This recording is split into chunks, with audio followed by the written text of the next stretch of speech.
Semaver sanatı, metalin sanata dönüşmesi. Eski bir yerleşim yeri olan, farklı kültürlerin ve toplulukların bir arada yaşayabildiği, birçok medeniyete ev sahipliği yapmış, çay ve semaver tutkusunu simgeleyen tarihi kent Van'da hayat buluyor semavercilik. Her toplumun belleğinde yer edinen kültürel birikimler, aynı coğrafyada yaşayan diğer toplumlarda da görülür. Semaverin Ruslar tarafından icat edildiği bilinmektedir. Vanlı ustalar da kendi kültürel renklerini semavere aktararak günümüzde üretimini sürdürüyorlar. Semaver, içine konulan suyu kaynatmaya yarayan, alt tarafı delikli ve ızgaralı kömür yakacak ocağı kendi içinde bulunan, elektrikle çalışanları da olan, genellikle çay demlemekte kullanılan bir tür çaydanlık olan musluklu kaptır.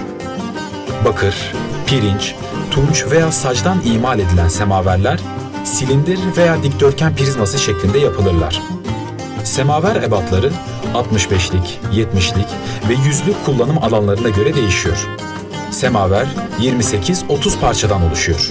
İpek Yolu Caddesi üzerinde birçok semaver dükkanının bulunduğu Semaverciler Çarşısı'ndayız.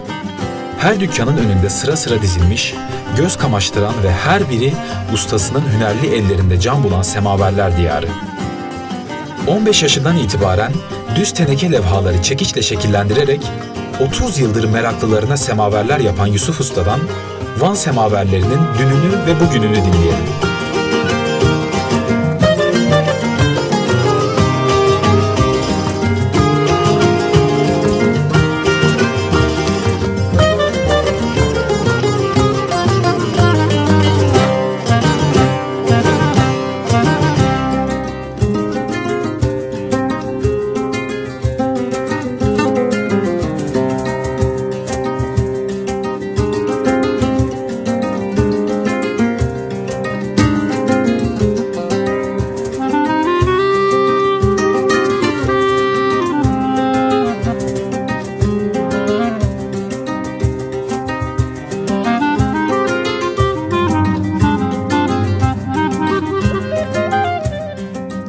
Ben Van Gürpınar doğumluyum. 1968 doğumluyum. 15 yaşımdan beri bu işle uğraşıyorum. Semaver, saç, soba yapıyorum. Şu an semaver üreticisi, semaver yapıyoruz. El emeğimizde hepsi. Her şeyi kendimiz yapıyoruz yani. Benden önceki ustamdan devraldım. O rahmetli oldu. İsteyerek geldim. Özellikle asker dönüşümde askerim terhis olduktan sonra istemiyordum. Böyle bir iki ay boşta kaldım. Ustam geldi yine ilaki gel bak güzel bir işte, güzel bir meslek sahibi olursun. Altın bileziktir ve gerçekten de öyleydi. Ve geldim devam ettim elhamdülillah çok şükür. İyi, ekmek paramız çıkıyor. Birkaç usta yetiştirdik. Şu an yetiştirdiğim gençlerden belki 4-5 tane dükkan sahibi, iş sahibi. Kendi işini yapıyor. Yanımda da şu an çalışan var. Bayağı çırak yetiştirdim. Artık bizim de sonumuz geldi gibi geliyor bana. Yavaş yavaş artık ben de bırakacağım onu. Artık yapamıyorum, çalışmıyorum. Eskiden 10-15 sene evvelinde saç soba, köylü sobası kullandık, çok satıyorduk. Bu aralar yok artık. Van'ın büyük depreminden bu yana malum TOKİ'ler yapıldı. Bu saç sobalar tamamen kalktı artık. Saç soba, kova, boru derken tamamen ondan mahrum kaldık.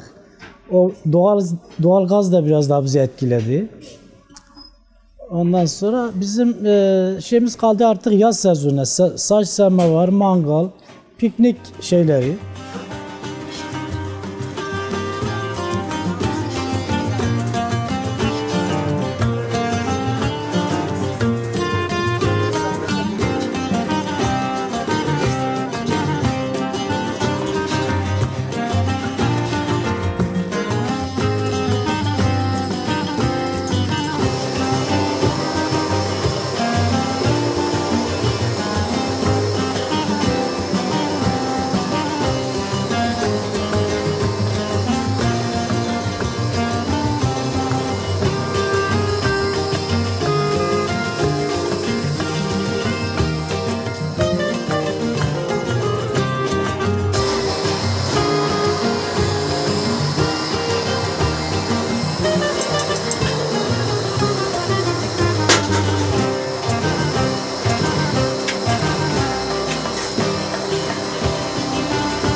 Malzemesi biz eskiden batıda alırdık. İstanbul'da, Antep'te, o tür yerde saç malzememizi toptan alırdık. 3-5 senedir artık çok az tüketimimiz için burada tane tane alıyoruz. Örneğin 20 tane semaver yapıyoruz bir haftada. Onun parçası her gün bir parçasını alabiliyoruz. Alma gücümüz azaldı. İşsizlik malum, çok işsizlik var. İş yapamıyoruz. Masrafımızı ancak karşılıyoruz. Eskiden dışarıdan vadeli de alabiliyorduk. Şimdi onu da yapamıyoruz. Vadeli de veren yok. Semaver sadece güzel bir şey. Yani kalvanizli saç dediğimiz bir saçtır. Bu krom fabrikada yaptığı değil yani. Onun çayı güzel olmaz. Kireç tutmuyor. Küreci almıyor. Bu saç semaver kaynadığı zaman arıtma gibi oluyor. Kendisi kireci ayırıyor. Kendine çekiyor. Barak bir su çıkıyor ortaya. Çayı çok güzel olur yani. İçtikçe de insan doyum olmuyor. Biz kesiminden zaten ayırıyoruz. Kesim yaptıktan sonra lehim dediğimiz kalay. Onu kalayla beraber karıştırıp lehim oluşturuyoruz. Lehimden sonra musluk yapıyoruz. Muslukları vuruyoruz. Kontrol ediyoruz. Yani birçok elden geçer öyle bu şekil. Elektrikli biz yapmıyoruz. Yalnız semaver çeşitimiz çok. 60-70 türden değişen semaverlerimiz var. Van'ın eski semaverleri dediğimiz etekli semaver. Van'a has olan semaverdir. O biraz yakması köz kömürü, normal hazır kömürle yanıyor. Onun ayrı bir zevki var, ayrı bir güzelliği var. Bir de altı sobalı yaptığımız semaverler var. Onlar daha pratik. Ama çabuk çürüme yapar. O yılda 1-2 yıl kullanırsın, diğeri 6-7 yıl kullanırsın. Küçük ebatlı semaverler genellikle küçük aileler kullanır. Daha büyük semaverler bu son 3-5 senedir parklardan, çay bahçelerinden çay alıp satıyorlar. Büyük semaver yapıyoruz. 100'lük semaver var dediğimiz büyük semaver. 70'lik var, 60'lık var. 50'lik dahi var. Küçük tek kişilik, 2 kişilik semaverler çay bahçelerinden falan kullanılıyor. Onları biz talep geldikçe yapıyoruz yani. Eskiden çok işlem yapardık. Az yapardık. Şimdi artık biraz çeşit çoğalınca artık fazla işlem yapmıyoruz. Bir de fazla para kazanmadığımızda da fazla da şey yapmıyoruz. Yani bir semaveri örneğin ben burada 20 liraya veriyorum ama yok 40 lira satsaydım bu semaveri 35'e satsaydım atıyorum. Ona daha güzel başka bir desen yapardım. Daha güzel bir işlem yapardım. Daha değişik şeyler çıkarırdık. Fakat o olmayınca insana zevk de gelmiyor. Nasıl olsa zaten para kazanmıyorum der. Başından savur yani. Ben şu an inan can çekiştiriyorum. Ancak böyle hafta sonu getirebiliyorum. Hele havalar bile yağışlı olduğu zamanlar bile yüzümüz eşkiliyordu. Ama bugün de hava soğuktur. Yarın ne yapacağız? Yazı bekliyoruz. İnşallah yaz gelir de biraz daha yüzümüz güler. Mangalidir, şişidir derken yaz biraz daha iyi olur bizim açıdan. Şu an 3-4 ayda cepte yiyoruz.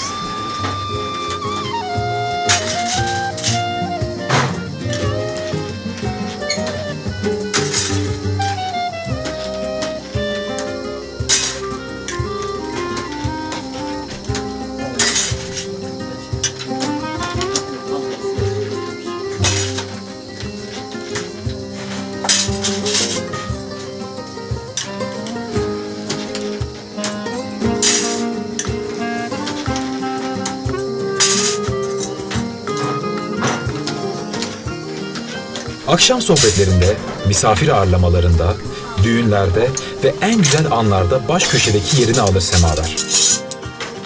Kışın çetin geçtiği Van'da çay çok önemli bir yer tutar. Vanlılar soğuğa rağmen hayatı sıcağı sıcağına yaşayabilmek için o usta ellerden çıkan semaveri kah odunla, kah günümüzün vazgeçilmezi elektrik ile ısıtarak çayı demlerler. İnce belli bardaklarda ruh bulan ve Van'a özgü kıtlama şeker ile damaklarda tatlanan çay, uzun sohbetlere güzel ve tatlı bir sıcaklık katar. İşte budur semaverin Van'daki hikayesi. Ondandır Vanlıların çay içmek usuldendir, teklifi gönüldendir demesi.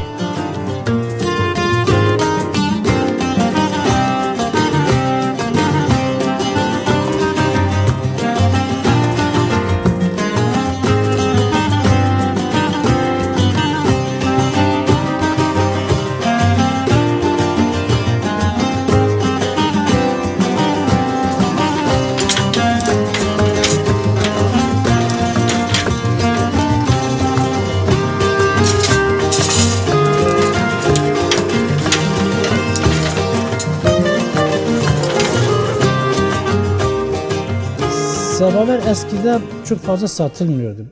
Yani bu zaman geldikçe biraz daha çoğaldı. Şimdi semaver çok satıyoruz. Çok satıyoruz da fabrikalar da el attı bu işe. Fabrikada da yapınca artık biz biraz daha geriledik. Yani Sivas'ta da alıyorum semaver. Batı'da her yerde de alıyoruz. O semaver sadece hediyelik olarak gider. Yani bir adam bir semaver aldığı zaman bir sefer kullanır, çayı güzel olmadığından dolayı atar bir kenara, kullanmaz.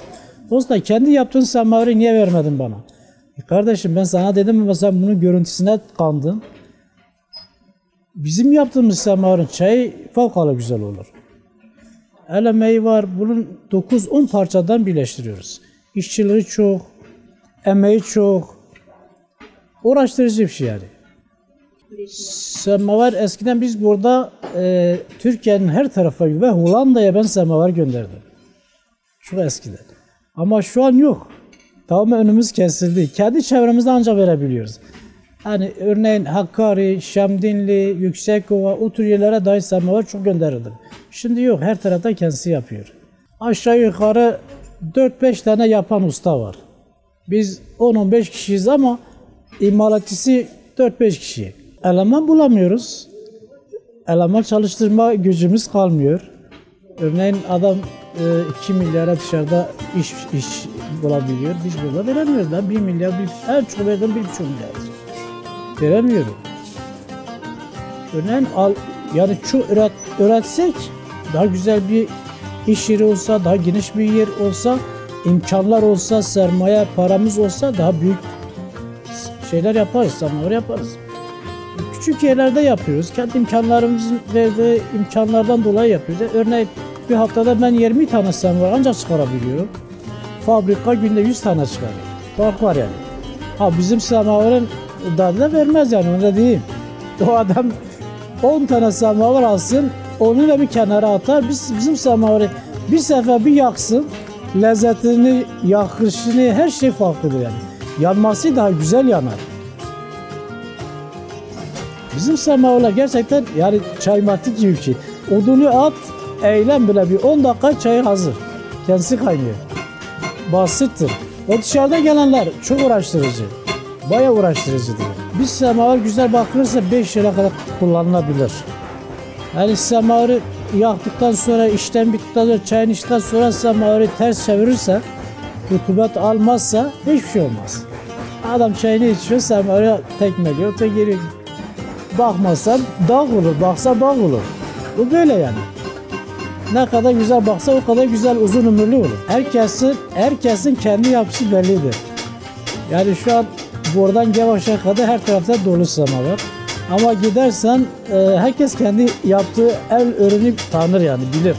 Bu semaver benim olduğunu bilirim yani. Örneğin bir müşterimiz vardı. Bir semaver komşumdan almıştı. Götürdü, susuz yaktı, bozuldu, getirdi, illa ki senden almış. Kardeş benim değil, biliyorum. Ne diye biliyorsun? Dedim bak bu semaver el yapımı, herkesin el yapımı farklıdır. Benim yaptığım semaver belli. Ustalar hepsi bilirler yani. Ondan sonra adamı ikna ettik, adam oraya gitti, bir daha geldi. Gerçekten doğru diyorsunuz dedi. Ben bu adamı almışım ama dükkanlar iç içe olduğu için müşteri de karıştırıyor.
semaver çayı çok güzel.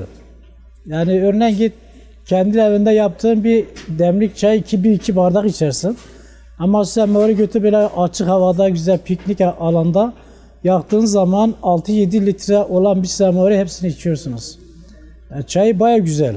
Çay var. Örneğin benim bir abim var. 40 tane çay içsin. En son bardağı ters çevirdiği zaman düzeltip doldurmadan sanki çay içmemişim gibi gelir bana. Ve alışmışız ailece.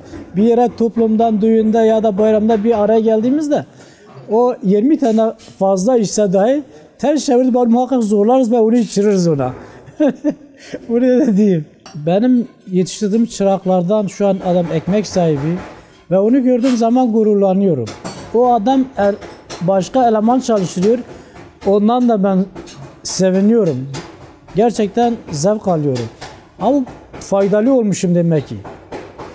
Bu tür şeyler güzel yani. Ben burada yılda 2 tane eleman yetiştirirsem elhamdülillah derim.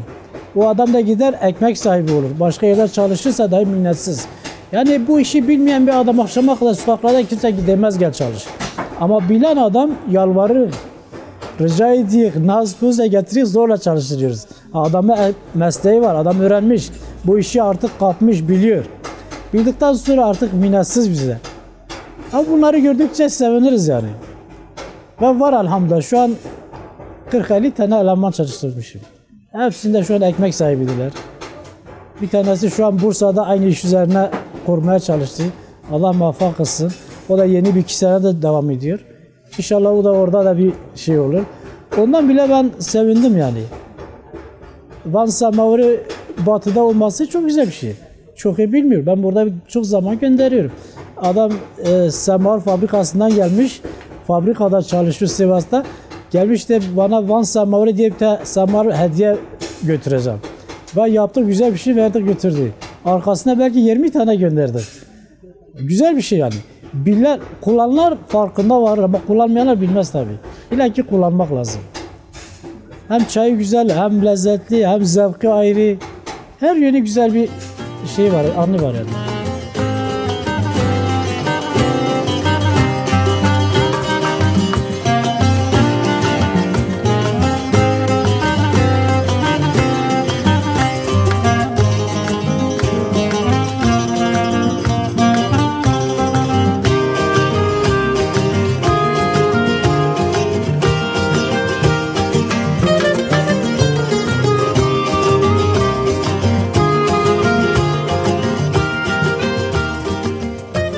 El emeğiyle, sabırla ve severek yapılan semaver, günümüzde insan aklının gelişimiyle fabrikalarda üretilmeye başlandı. Makine yapımı semaverlerde, el yapımı teneke semaverler kadar lezzetli olmuyor çayın tadı. Tiryakileri bunu iyi bilir. Unutulmaya yüz tutmuş mesleklerden olan semavercilik, Vanlı ustaların çabalarıyla zamana direnen sanatlardan biridir. Usta ellerde işlenmiş teneke semaverler, dün olduğu gibi bugün de varlığını sürdürüyor. Kentteki semaver heykeli, Vanlıların çay ve semaver tutkusunu simgelemektedir.